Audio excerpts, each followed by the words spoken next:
여러분, 우리가 이 주님 앞에 예배한다는 것이 얼마나 중요한지 몰라요. 이것은 우리 영이 하나님을 대면하고 하나님을 만난다는 겁니다. 비록 가정에서 영상으로 예배 드릴지라도 하나님이 우리 가운데 임재하는 시간이 하나님을 경배하고 예배하는 시간입니다. 하나님이 오시면 여러분 다 해결이 됩니다. 모든 문제가 해결이 됩니다. 하나님의 임재가 있을 때 어둠이 떠나가고 또 마귀가 풀어놓은 모든 함정들 다 드러나게 되어 있습니다. 또 내 안에 숨은 그 죄악들도 다 드러나게 되어 있습니다. 또 묶이고 맺힌 것이 풀어지는 그런 여러분 이 은혜의 시간이 하나님이 오시는 시간입니다. 하나님이 언제 오십니까? 뭐가 재미있다고 오시는 것이 아니에요. 뭐가 대단한 사건이 터졌다고 오시는 것이 아닙니다. 주의 백성들이 하나님을 경외하는 마음으로 그 자리가 어떤 자리든지 전심으로 하나님 앞으로 달려갈 때, 전심으로 하나님을 경배하고 찬양할 때 하나님은 그 찬양을 받기 위해서, 그 예배를 받기 위해서 달려오시는 것입니다. 오늘 저와 여러분의 이 예배의 거처 가운데 하나님이 임하게 되기를 주의 이름으로 축원합니다. 네. 여러분 그때 이 은혜가 임하는 거예요. 은혜는 어떻습니까? 엔돌핀의 100만 배입니다. 엔돌핀이 100만 배. 엔돌핀이 우리 가운데 막 솟아나면 여러분 이게 몸의 면역이 커집니다. 그래서 병도 이기고 암도 이길 수 있습니다.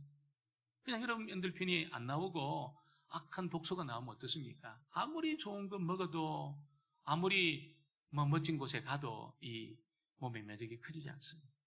엔돌핀이 나오면 여러분 이게 병을 이기는 거지. 근데 그런 엔돌핀이 따라올 수 없는 엔돌핀의 100만 배가 언제 나옵니까? 우리가 말씀을 듣는 중에 하나님의 뜻이 막 깨달아질 때에, 말씀을 듣는 중에 주님이 오늘 나에게 하시는 말씀이다, 말씀을 듣는 중에 하나님의 성령이 말씀을 가지고 우리의 심령에 결박을 푸실 때에 그런 엔돌핀의 100만 배의 은혜가 임하는 겁니다. 오늘 우리가 예배드리는 중에 그 은혜가 있게 되기를 주의 이름으로 축원합니다. 그래서 우리가 기뻐하고 내 안에 결박이 풀어지는 것을 내가 경험하고 내 안에 암이 떨어지는 것을 경험하고 이런 은혜가 있기를 소원합니다. 여러분 우리가 이 히브리서 말씀을 우리가 살피고 있습니다. 우리가 보통 아파트 같은 또 큰 건물을 지을 때 보면 이 모델 하우스를 먼저 짓습니다. 건물도 없는데 미리 모델 하우스를 지어 놓습니다. 그리고 거기 들어가 보면 여러분 아마 최고로 좋은 그런 재료를 가지고 문이라든지 또 손잡이라든지 아니면 변기라든지 이게 너무너무 좋은 거로 다 비치를 해둡니다. 거실에도 여러분 아주 멋지게 장식을 다 하지. 그래서 사람들이 그 모델 하우스를 보고 야, 이 집 계약해야 되겠다. 그래가지고 계약을 하고 돈이 모이면 이제 시공을 하게 되는 것입니다. 여러분 이 모델 하우스 다 지어지고 나서 사람들이 입주하고 나서 정말 대부분의 사람들이 아니 왜 이 모델 하우스 가지 않냐고, 아니 모델 하우스는 그렇게 멋지게 지었는데 이 집이 왜 이러냐고 이거죠. 그래서 한 89%, 90% 정도가 입주하는 사람들이 불평을 합니다. 어떻게 이 모델 하우스처럼 우리가 보고 지을 줄 알고 계약을 했는데 이렇게 이게 손잡이도 그렇고 문짝도 그렇고 변기나 세면대도 그렇고 이게 왜 다르냐고 이렇게 이제 이야기를 합니다. 여러분 그렇게 된 이유가 뭘까요? 여러 가지 이유가 있겠죠. 자금이 모자라가지고 최고의 재질을 가지고 집을 못 짓는 경우도 있고, 혹은 또 기술이 모자라가지고 모델하우스를 지었지만 실제로는 이게 기술이 모자라니까 못 지을 수도 있는 겁니다. 또 행정적인 어떤 문제 때문에 허가가 안 나가지고 그렇게 못 지을 수도 있을 겁니다. 여러분 이 땅에 있는 대부분의 일이 그렇습니다. 계획은 멋지게 세우지만 실제적인 그 일하고 계획하고는 차이가 많이 납니다. 대부분 계획이 더 거창하지요. 실제적인 것은 좀 이렇게 부족한 부분이 많이 있습니다. 이 세상의 일이 다 그렇습니다. 하나님은 어떨까요? 하나님은 여러분 실제적인 것이 더 놀랍습니다. 더 아름답습니다. 더 탁월합니다. 우리가 이 정도 안 되겠나? 우리의 생각과 상상을 뛰어넘습니다. 하나님의 구원이 이 정도 안 되겠나? 여러분 나중에 우리가 하나님 앞에 섰을 때 우리가 천국의 그 현장에 들어갔을 때 아마 여러분 기절할지도 모르겠어요. 도저히 상상하지 못한 그런 복되고 아름다운 일들이 우리 가운데 펼쳐지면서 여러분 우리가 기절할지도 모르겠습니다. 우리가 그때 얼굴과 얼굴을 대면할 때 여러분 우리가 기절할지도 몰라요. 그만큼 하나님의 여러분 이 실제적으로 이루어 가시는 일은 놀라운 것입니다. 오늘 히브리서 기자가 사실 그 이야기를 하고 있습니다. 여러분 이 성막에 대한 이 이야기를 하면서 성막 안에 있었던 그 제사 일들 이런 이야기를 히브리서 기자 지금 하고 있는데 이 성막과 나중에 성막을 보고 지은 이 성전은 어떻습니까? 그 당시에 전 세계에서 유일하게 죄 문제가 처리되는 곳이었습니다. 전 세계에서 여러분 유일하게 이스라엘 땅 안에 있는 이 성막과 성전에서만 인간의 죄 문제가 그렇게 처리가 되어지고 하나님 앞에 죄가 용서되는 유일한 곳이 성막과 성전이었습니다. 이스라엘보다 훨씬 큰 나라도 많았습니다. 또 여러분 정말 멋진 어떤 이 신전들 이런 거 굉장히 많았습니다. 이스라엘 백성들이 드리는 제사가 따라가지 못할 정도로 화려한 그런 이 제사 페스티벌이 세계 곳곳에서 그렇게 드려지고 있었습니다. 그런데 그런 곳의 문제는 너무너무 화려하고 멋진데 너무 이 신전도 멋진데 죄가 용서가 안 되는 겁니다. 무슨 죄물에 문제가 있어서 그런 것도 아니고 건물에 문제가 있어서 그런 것도 아니에요. 하나님이 용서하지 않았습니다. 오직 성막과 성전에서만 인간의 죄를 용서해 주신 겁니다. 그러니까 여러분 무슨 나라가 크다고 해서 신전이 웅장하다고 해서 그래서 드려지는 제물이 대단하다고 해서 이게 용서가 안 되는 겁니다. 하나님이 용서하실 때 하나님의 법도와 하나님이 정하신 절차를 따라서 그렇게 성막과 성전에서 제사가 드려질 때에 이 인간의 죄를 하나님이 용서하신 겁니다. 용서하신 겁니다. 그런데 히브리서 기자는 오늘 무슨 이야기를 하냐면 이 성막과 성전에서 드려지는 제사가 부족했다는 거예요. 부족했다는 거예요. 여러분 왜 그랬냐면 이 성막과 성전은 오실 그리스도의 그림자에 불과했습니다. 그림자. 실체는 그리스도인데 아직 실체가 오지 않고 그림자에 불과했습니다. 일종의 모델하우스죠. 모델하우스. 모델하우스. 근데 모델하우스인데 여러분 이게 훨씬 실제보다는 모자라는 너무나도 부족한 그런 모델하우스였다는 것을 우리에게 알려주고 있습니다. 오늘 첫 번째는 오직 예수님을 통해서만 하나님 앞에 나갈 수 있다는 것을 알려주고 있습니다. 히브리서 기자는 여러분 성막에서 드려졌던 제사를 아주 상세하게 설명합니다. 그 구조를 이 구약에 나오는 것과 똑같이 설명을 하고 있지 않지만 이 첫 번째 휘장에서 짐승을 잡아 제사를 드리고 여러분 제사를 위한 그런 준비가 이루어진 그런 이야기를 합니다.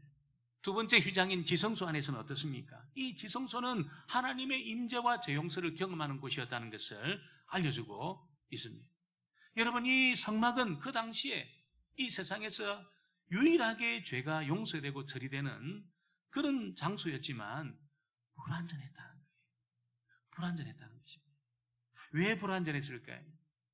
성막 안에는 하나님께로 가는 길이 없었습니다. 하나님께로 가는 문이 없었습니다. 문이 없었습니다. 하나님은 이곳에 계속해서 머물러 계시지 않았습니다. 여러분, 그냥 하나님이 단회적으로 임재하셔서 말씀하시고 단회적으로 그 죄를 처리했을 뿐이라는 것이죠. 우리가 오늘 읽지는 않았지만 8절 말씀에 보니까 성령이 이로써 보이신 것은 첫 장막이 서 있을 동안에는 성소에 들어가는 길이 아직 나타나지 아니한 것이다. 이 길이 하나님께 이르는 그 길이 나타나지 않았다는 거예요. 나타나지 않은 것이죠. 그러니까 여러분 성막에 하나님의 성소로 들어가는 길이 없었던 것은 어떻습니까? 그림자에 불과했던 겁니다. 모델하우스에 불과한 겁니다. 모델하우스. 모델하우스. 멋지지만 그것에 뭐 먹고 자고 못하지요. 못해요. 실제적인 일상의 삶을 살아갈 수 없는 것입니다. 여러분, 그러니까 이 성막의 실체는 이게 그리스도라는 거예요. 그림자입니다. 성막은 그림자였다는 것입니다. 예수님은 유대인들과 이렇게 논쟁하시면서 내 몸이 성전이다 이렇게 말씀했어요. 내 몸이 성전이다. 너희들이 이 성전을 허물어 봐라. 내가 3일 만에 이 성전을 지을 거다. 이렇게 예수님이 말씀하셨습니다. 자기 몸이 성전이라는 거예요. 지금 헤롯이 지어놓은 그 돌로 지은 그 성전이 아니고 진짜 성전은 예수님의 몸이라고 그렇게 말씀하신 것입니다. 그러니까 예수님이 십자가에 못 박혀 죽으실 때 예수님은 자신의 피를 가지고 천국의 지성소에서 하나님께 어떻습니까? 영원한 제사를 드렸습니다. 완전한 제사를 드렸습니다. 그것도 단번에 제사를 드렸었어요. 그리고 어떻게 합니까? 하나님께로 가는 문을 딱 열어놓으셨어요. 그 상징적인 사건이 뭡니까? 이 지성소를 가리고 있는 휘장이 쫙 갈라진 거예요. 1년에 딱 한 번 들어가는 지성소의 휘장이 딱 갈라졌어요. 예수님이 자신의 몸을 가지고 하늘의 지성소에서 이 몸을 가지고 영원한 제사, 완전한 제사, 이 제사를 단번에 드리는 순간에 하나님께로 가는 문이 어떻습니까? 활짝 열린 겁니다. 활짝. 그전에는 딱 닫혀 있었어요. 성소에 아무리 성막에서 제사를 드려도, 성전에서 아무리 제사를 드려도 하나님께로 갈 수가 없었습니다. 딱 닫혀 있었습니다. 이 문을 여러분, 예수님이 자신의 몸을 찢으시면서 자신의 피를 가지고 천국의 성소에서 제사를 단번에 이 영원한 제사를 드리는 순간에 하나님께로 이룰 수 있는 길이 활짝 열리게 되었다는 것입니다. 여러분, 이것은 어떻습니까? 이 세상에서 일어난 일 중에 가장 놀라운 일입니다. 무슨 신대륙을 발견한 사건보다도, 무슨 전기기관을 발견한 그런 사건보다도, 에디슨이 전기를 발견한 사건보다도 이 세상에 일어난 가장 위대한 일이 예수님이 자신의 몸으로 하늘 성소에서 이 제사를 드림으로 하나님께로 이르는 길이 열렸다는 겁니다. 문이 열린 겁니다. 여러분, 유대인들과 로마 군병들은 어떻게 합니까? 예수님 미워하고 시기해서 예수님을 죽여버렸어요. 죽여버렸습니다. 여러분, 그런데 예수님은 자신의 피를 가지고 하늘의 성소에 올라간 겁니다. 그 순간에. 무슨 지옥으로 간 것도 아니고 구천을 헤맨 것도 아니고 하늘 성소에 올라간 겁니다. 올라간 겁니다. 우리 오늘 읽지는 않았지만 24절 말씀을, 9장 24절 말씀을 우리 같이 한번 보겠습니다. 넘기셔서 9장 24절을 같이 봅니다. 그리스도께서는 참 것의 그림자인 손으로 만든 성소에 들어가지 아니하시고 바로 그 하늘에 들어가사 이제 우리를 위하여 하나님 앞에 나타나시고. 그러니까 여러분, 예수님이 몸이 딱 찢겨지는 순간에 하나님께로 가는 천국의 문이 활짝 열린 겁니다. 성소나 성막이나 성전에서는 문이 없었어요. 문이 없었어요. 그냥 모델하우스였습니다. 주님이 자신의 몸을 딱 찢는 순간에 어떻습니까? 천국의 문이 활짝 열리게 된 겁니다. 여러분, 지성소라는 그 공간은 어떻습니까? 여러분, 대제사장이 1년에 한 번 들어가서 백성들을 위한 속죄제를 드렸습니다. 근데 여러분, 중요한 게 뭐냐면 살아나야 돼요. 한번 들어가서 그 안에서 죽으면 안 돼요. 살아나야 돼요. 그러니까 들어가기 전에 어떻게 합니까? 이 제사장이 자기 죄를 막 전부 기억해냅니다. 전부 기억해내가지고 막 다 하나님 앞에 도해내면서 먼저 자기를 위한 제사를 드립니다. 하나라도 남겨져 있으면 어떻습니까? 지성소 안에서 죽습니다. 그러면 여러분, 그 제사는 실패하고 백성들의 죄는 용서가 안 되는 겁니다. 용서가 안 되는 겁니다. 근데 예수님 어떻습니까? 자신의 피를 가지고 하늘의 성소에 들어가셔서, 여러분, 이 피를 가지고 제사를 드리는데 주님은 죽지 않고 살아나셨어요. 주님은 죽지 않고 살아나시면서 제자들에게 평강의 인사를 하지 않습니까? 야, 평안해라. 평안해라. 그 인사의 뜻이 뭡니까? 너희들의 죄가 다 용서가 되고 하늘 문이 열렸다. 이제는 하나님과 완전한 화목의 이 일이 일어났다는 겁니다. 주님이 죽어버리고 그냥 끝났다면 이 제사는 실패한 겁니다. 대제사장이 지성소에서 죽어서 제사가 실패하는 것처럼 예수님이 그냥 죽기만 하고 살아나지 않았다면 예수님의 제사는 실패한 거예요. 우리의 죄는 용서가 안 되는 거예요. 실패한 거예요. 근데 주님이 다시 살아나심으로 이 죄 문제를 다 처리하시고, 여러분, 하나님께 이르는 문을 활짝 여시고 평강의 인사를 우리에게 그렇게 제자들에게 하신 것이지.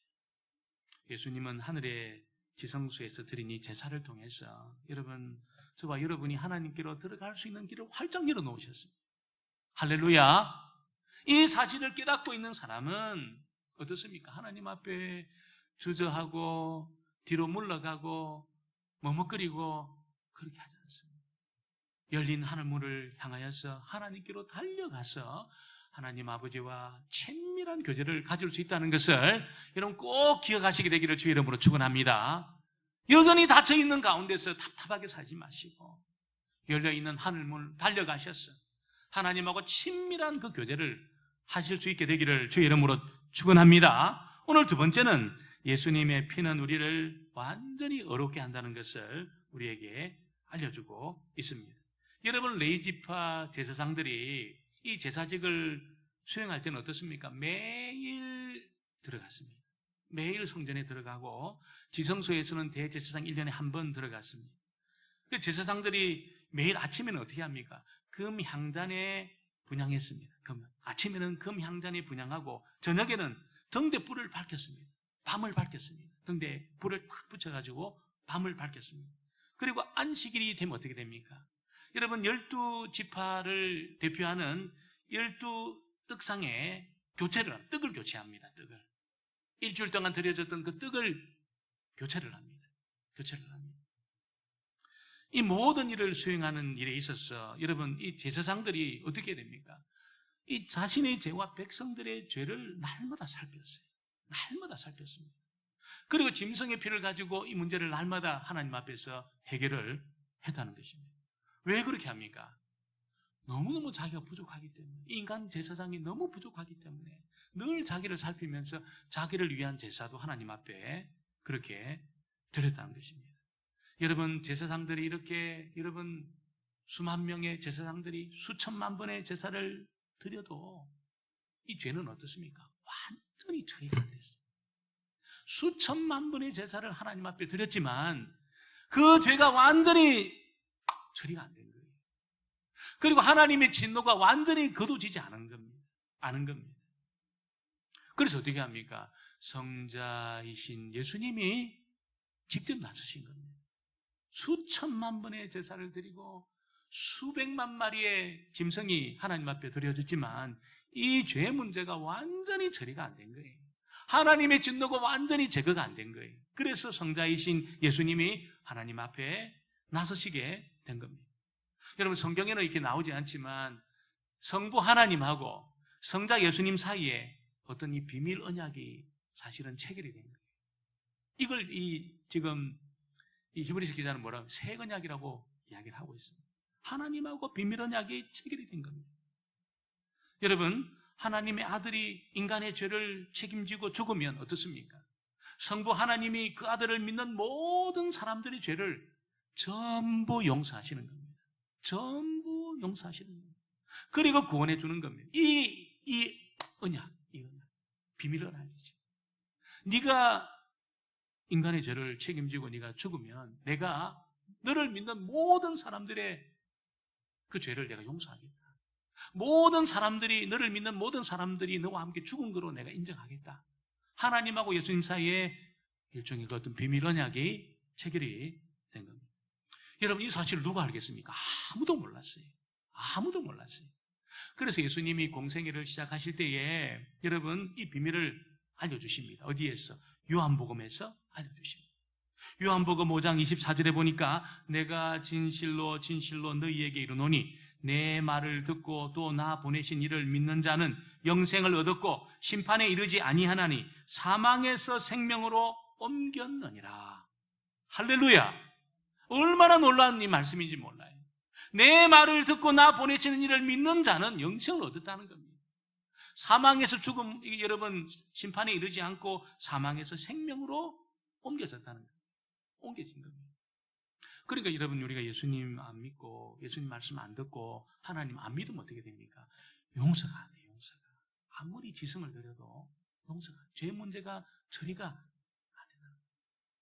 여러분, 주님이 그렇게 주님의 말씀을 듣고 하나님을 믿고 주님의 십자가가 정말 나를 위한 사건이라는 것을 믿을 때 믿는 모든 사람들의 죄가 용서되는 이유는 예수님의 그 피가 여러분 수천만 마리의 이 짐승의 피보다 탁월하기 때문에 그런 겁니다. 수천만 마리의 짐승의 피는 여러분 그때뿐입니다. 그때 또 죄를 지으면 또 제사를 드려야 됩니다. 이게 완전한 피가 아니에요. 그리스도의 보혈은 어떻습니까, 여러분? 여러분 완전히 우리를 용서합니다. 모든 허물과 죄를 다 용서합니다. 그래서 하나님의 심판이 이르지 않게 합니다. 하나라도 죄가 있으면 반드시 심판에 이릅니다. 영원한 지옥불입니다, 여러분. 이 사람이 여러분 일생 동안 너무너무 잘 살았어요. 딱 한 번 죄를 지었습니다. 어떻게 될까요? 영원한 지옥불입니다. 영원한 지옥불입니다. 이 죄 문제 처리 안 하면 영원한 지옥불입니다. 벗어날 수가 없어요. 아무리 대단한 일을 감당해도 여러분 딱 한 번 죄를 지었어요. 뭐 그렇지 않겠지만 자기 생각에 딱 한 번 죄를 지었습니다. 한 번도 죄를 짓지 않고 딱 한 번 죄를 지었어요. 어떻게 될까요? 영원한 지옥불입니다. 영원한 지옥불. 여러분 그 잘한 99%의 그 잘한 일이 1%의 그 죄를 감할 수 없다는 거예요. 감할 수 없습니다. 대단한 일을 해도 감지지 않아요. 근데 그리스도의 보혈은 어떻습니까? 여러분 완전히 영원히 단번에 우리의 죄를 용서합니다. 어떻게? 하나도 없는 것처럼 하나님이 간과하신다는 거예요. 간과하신다는 거예요. 다 덮어준다는 겁니다. 하나님이 여러분 못 보신다는 거예요. 어떻게 보면 하나님 주님의 그 십자가 사건을 통해서 우리의 허물과 죄를 다 덮어주는 그 일 앞에 우리의 허물과 죄를 살필 수가 없다는 거예요. 그러니까 여러분 주님을 믿을 때 여러분 주의 말씀을 듣고 하나님을 믿고 주님의 십자가가 나를 위한 사건이라는 것을 믿는 순간에 어떻게 됩니까? 저 여러분 속에 남아있는 모든 죄가 깨끗하게 처리된다는 겁니다. 믿으시기를 주의 이름으로 축원합니다. 조금 남아있지 않을까요? 목사님? 조금 남아있다면 영원한 지옥불입니다. 영원한 지옥불. 안 돼. 영원한 지옥불이에요. 근데 하나도 남김이 없이 다 처리가 되기 때문에 여러분 심판에 이르지 아니하고 생명으로 옮겨질 수 있다는 겁니다. 심판에 이르지 아니하고 생명으로 옮겨진다는 겁니다. 언제? 이 땅에서. 심판에 이르지 아니하고 생명으로 옮겨진다는 겁니다. 이 땅에 있을 때 사단의 나라에 속하지 아니하고 하나님 나라에 속한다는 겁니다. 이 땅에서부터 영생의 삶이 생명의 삶이 시작되는 것이죠. 그러니까 여러분 이 영생과 생명이 이미 이 땅에 시작되었다면 우리는 영원한 여러분이 이제 복락의 강속이 들어온 겁니다. 어떤 분이 강경이 들어오면서 강경이 어디서부터 강경입니까? 그 미네 다리 건너서부터 강경입니까? 그 다리 건너가지고 내리든지 아니면 우리 교회 앞에서 내리든지 아니면 저 법원 앞에서 내리든지 아니면 저기 싱싱횟집 앞에 내리든지 여러분 어디 내려도 상관없습니다. 강경이 들어온 겁니다. 들어온 거예요. 문제가 없는 겁니다. 강경이 들어온 겁니다. 이번에 이라크가 아니죠. 아프가니스탄 그 사태가 일어나면서 여러분 이 탈레반이 나라를 다 점령을 하고 완전히 나라를 지금 공포 도가니로 몰아넣었습니다. 그래서 남겨진 사람이 탈출하려고 막 공항으로 달려가가지고 이게 미군 수송기를 이렇게 타는데 여러분 다 못 탔어요. 다 못 타고 그래서 그래도 최선을 다해서 수송기에 태웠어요. 우리나라도 300여 명을 태웠습니다. 전 세계가 지금 그 일을 지금 하려고 애를 썼습니다. 근데 여러분 이 수송기에 탔는데 어떤 사람이 입구에 앉았어요. 입구에. 어떤 사람은 앞에 앉았습니다. 여러분 뭐가 문제가 될까요? 아무런 문제가 되지 않습니다. 수송기에 탔다면 문제가 안 됩니다. 수송기에 탔다면 아무런 문제가 안 됩니다. 오늘 저와 여러분이 우리를 완전하게 하나님 앞에 의롭게 우리의 모든 허물과 죄를 완벽하게 용서해 주시는 그리스도의 보혈을 우리가 믿고 그 공혈을 우리가 덧입고 사망에서 심판에서 생명으로 사망에서 생명으로 옮겨진 그런 존재라면 이제 저와 여러분의 문제는 뭡니까? 없습니다. 지금 내가 100살을 살든지 내가 80살을 살든지 내가 60살을 살든지 여러분 그건 큰 문제가 아니라는 것을 믿으시기를 주의 이름으로 축원합니다. 이제 우리 천국을 살고 있는 겁니다. 하나님 나라를 살고 있는 겁니다.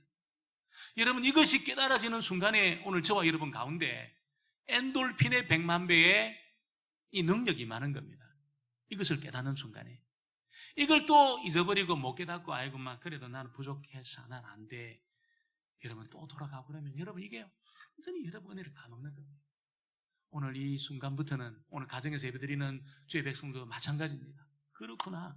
나의 허물과 죄를 주님이 완전히 용서하시고 내가 하나님 앞에 완전히 용납이 되었구나.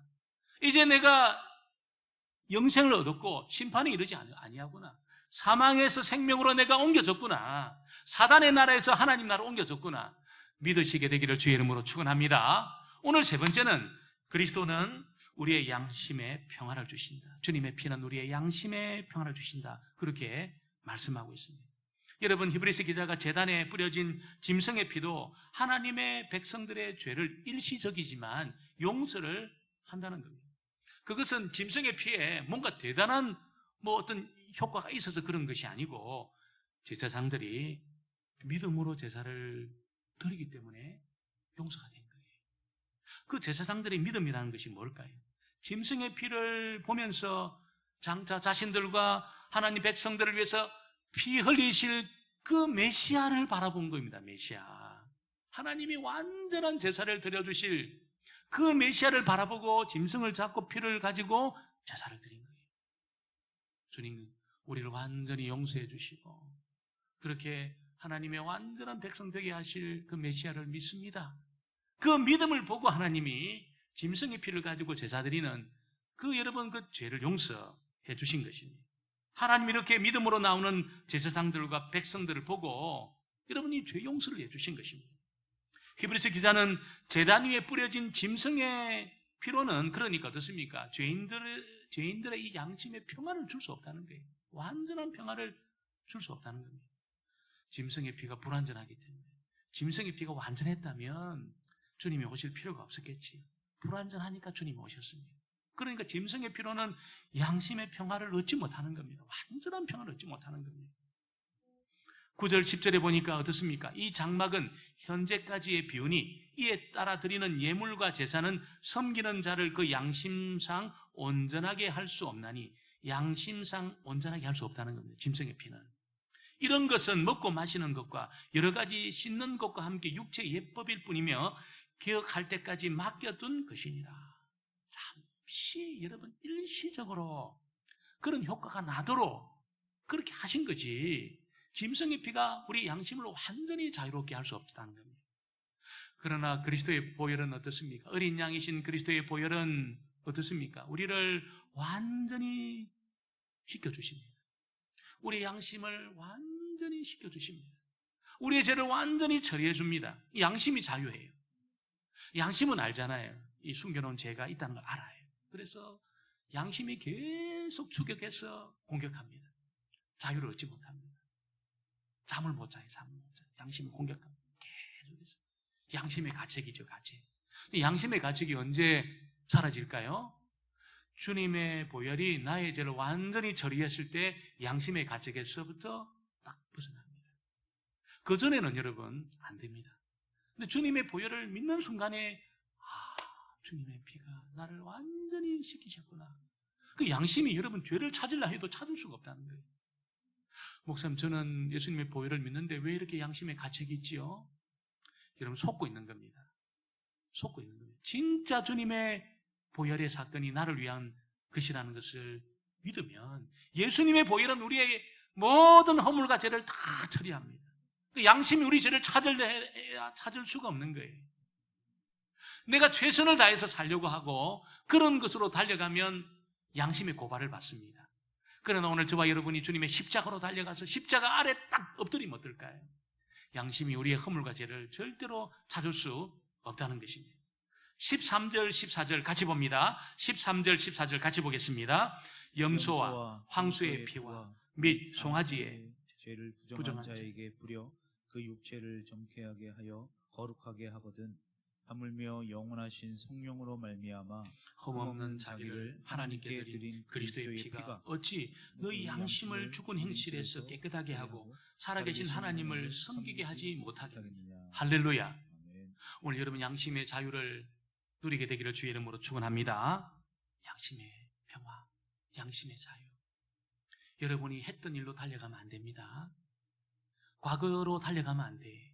어디로 달려가야 될까? 십자가 아래로 달려가면 그 은혜를 경험할 수 있습니다.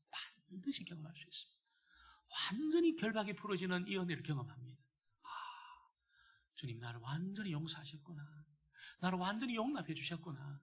내가 심판에 이르지 않고 내가 생명에 이르구나. 내가 사망에 이르지 않고 내가 영생을 얻게 되구나. 이걸 여러분 깨닫게 하는 겁니다.